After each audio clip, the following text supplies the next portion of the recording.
નમસ્કાર મિત્રો, હું છું બહાદુર પટેલ અને આપ જોઈ રહ્યા છો પટેલ ડિજિટલ વર્લ્ડની યુટ્યુબ ચેનલ. અ, ફરી એકવાર નવા વિડીયો સાથે મળી રહ્યા છીએ. આજનો વિડીયો આપના માટે ખૂબ જ મહત્વપૂર્ણ રહેવાનો છે. ધોરણ 9 થી 12માં અભ્યાસ કરતી વિદ્યાર્થીઓ માટે ગુજરાત સરકાર તરફથી 50,000 સુધીની સહાય મળવાની યોજના ચાલુ છે. પરંતુ ઘણા બધા લોકોને હજુ સુધી આ યોજનાનો સંપૂર્ણ માહિતી નથી. જો તમારા ઘરે દીકરા દીકરી અભ્યાસ કરતી હોય તો આ વિડીયો અંત સુધી જોજો. આજે આપણે જાણીશું કે આ યોજના શું છે, ત્યારબાદ લાભ કોને મળશે, એલિજિબિલિટી મતલબ યોગ્યતાઓ શું છે, સહાય કેટલી મળે છે અને અન્ય દસ્તાવેજો.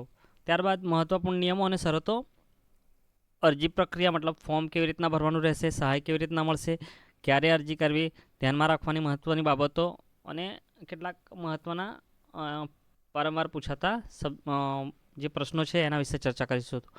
તો સૌપ્રથમ તો જે આ યોજના છે એનું મતલબ આ યોજના શું છે, તો જે નમો લક્ષ્મી યોજના છે ગુજરાત સરકાર સરકારની એક મહત્ત્વપૂર્ણ યોજના છે, જેના હેઠળ ધોરણ 9 થી 12માં અભ્યાસ કરતી માત્ર દીકરીઓને 50,000 સુધીની આર્થિક સહાય આપવામાં આવે છે. હવે આ વિડીયોમાં આપણે કઈ કઈ બાબતો જોઈશું, તો સૌપ્રથમ તો આપણે યોજનાનો પરિચય લઈશું. જે આપણે કહ્યું એ પ્રમાણે કે યોજના એ વિદ્યાર્થીઓ માટે 9 થી 12માં અભ્યાસ કરતી વિદ્યાર્થીઓ માટે સ્કોલરશિપ યોજના છે.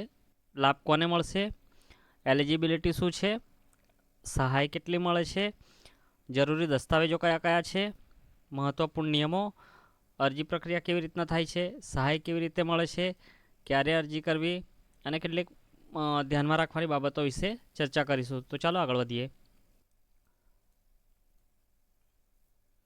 હવે સૌપ્રથમ આ યોજનાનો લાભ કોણ કોણ લઈ શકે છે, તો માત્ર દીકરીઓ જ આ યોજના માટે અરજી કરી શકે છે.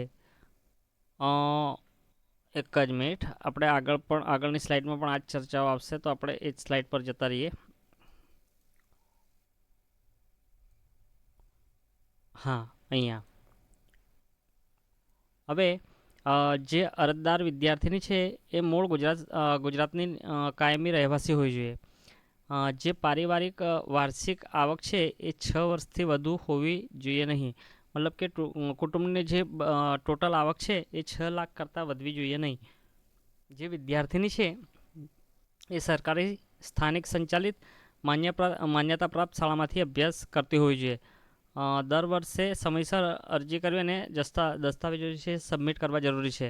અને ધોરણ 10 અને 12 બોર્ડ પરીક્ષા પાસ કર્યા પછી જ વધારાની સહાય મળવાપાત્ર છે.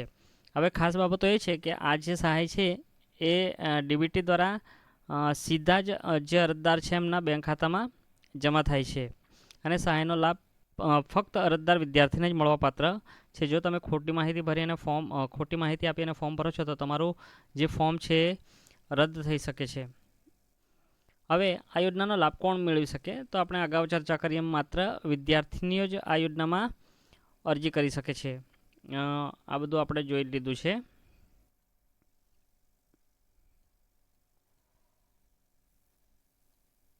હા, હવે સહાય કેવી રીતના મળે છે, આ ખૂબ જ મહત્ત્વપૂર્ણ મુદ્દો છે. તો જો 9 થી 12માં અભ્યાસ કરતી વિદ્યાર્થીઓ માટે ટોટલ 50,000ની સહાય મળે છે. પણ કેવી રીતના મળે છે, તો ધોરણ 9માં દર મહિને 500 રૂપિયા મળે છે 10 મહિના માટે. ધોરણ 10માં દર મહિને 500 કરી અને ટોટલ 15,000 મતલબ 10 મહિના માટે. અને અગાઉ જે મેં 15,000 લખ્યા છે કઈ રીતના મળે છે એ પણ તમને જણાવીશ. ધોરણ 10માં 750 10 મહિના માટે અને ધોરણ 12માં દર મહિને 750 10 મહિના માટે. હવે જુઓ, આનું કેલ્ક્યુલેશન કંઈક આવું છે કે ધોરણ 9 અને 10માં દર મહિને 500 મળે છે. હવે ધોરણ 10 બોર્ડ પાસ કર્યા પછી વધારાની 10,000 જે સહાય છે એ મળે છે. અને 11માં ધોરણમાં દર મહિને 700 મળે છે. અને ધોરણ 10 બોર્ડ પાસ કર્યા પછી 15,000 રૂપિયા વધારાની સહાય જે છે એ પ્રમાણે મળે છે. તો ટોટલ 5,000 પ્લસ 15,000 750 7,500 અને 22,500 આમ કરીને ટોટલ 50,000ની સહાય મળવાપાત્ર છે. હવે આ ખૂબ જ મહત્વપૂર્ણ બાબત છે કે દસ્તાવેજો કયા કયા લાગે છે. તો અરજી કરવા માટે આપણે આ જે નીચે પ્રમાણે આપેલા છે એ પ્રમાણેના તમારે દસ્તાવેજો જોઈશે. સૌપ્રથમ તો ગુજરાતનો નિવાસ સ્થાન મતલબ કે રહેઠાણનો પુરાવો, જેમાં રેશન કાર્ડને ચાલે છે. ત્યારબાદ આધાર કાર્ડ, જાતિનું પ્રમાણપત્ર જો લાગુ પડતું હોય તો. ત્યારબાદ આપણે જે પ્રમાણે ચર્ચા કરી, આવકનો 6 લાખ સુધીનું મતલબ 6 લાખથી નીચેનું તમારે ઇન્કમ સર્ટિફિકેટ કે આવકનું સર્ટિફિકેટ આપવાનું હોય છે. જે તે આધાર કાર્ડમાં લિંક હોય મોબાઈલ નંબર, બેંક ખાતાની વિગતો, શિક્ષણ સંબંધિત દસ્તાવેજો જેમાં બોનોફાઇડ ને એ બધાનો સમાવેશ થાય છે, અને માતા પિતાનું આધાર કાર્ડ. હવે અરજી કરતાં પહેલાં તમામ દસ્તાવેજો તૈયાર રાખવું, જેથી અરજી પ્રક્રિયામાં તમને કોઈ મુશ્કેલી નડે નહીં. હવે આ ફોર્મ ક્યાં ભરાય છે? તો મિત્રો, આ જે નમો લક્ષ્મીનું ફોર્મ છે માત્ર જે તે સ્કૂલ સંસ્થામાંથી જ થાય છે. પણ આપણે અન્ય કોઈ પણ ફોર્મ ભરવા માટે કોઈ માહિતી જોઈતી હોય, કાં તો કોઈ પણ યોજના વિશે આપને માહિતી જોઈતી હોય, તો આપ અમારી શોપ હાઈટેક કોમ્પ્યુટર્સ પીપલોદ એનો સંપર્ક કરી શકો છો. આપને સંપૂર્ણ માહિતી મળી રહેશે. આ મારો વોટ્સઅપ નંબર છે. આપને કોઈ પ્રશ્ન હોય તો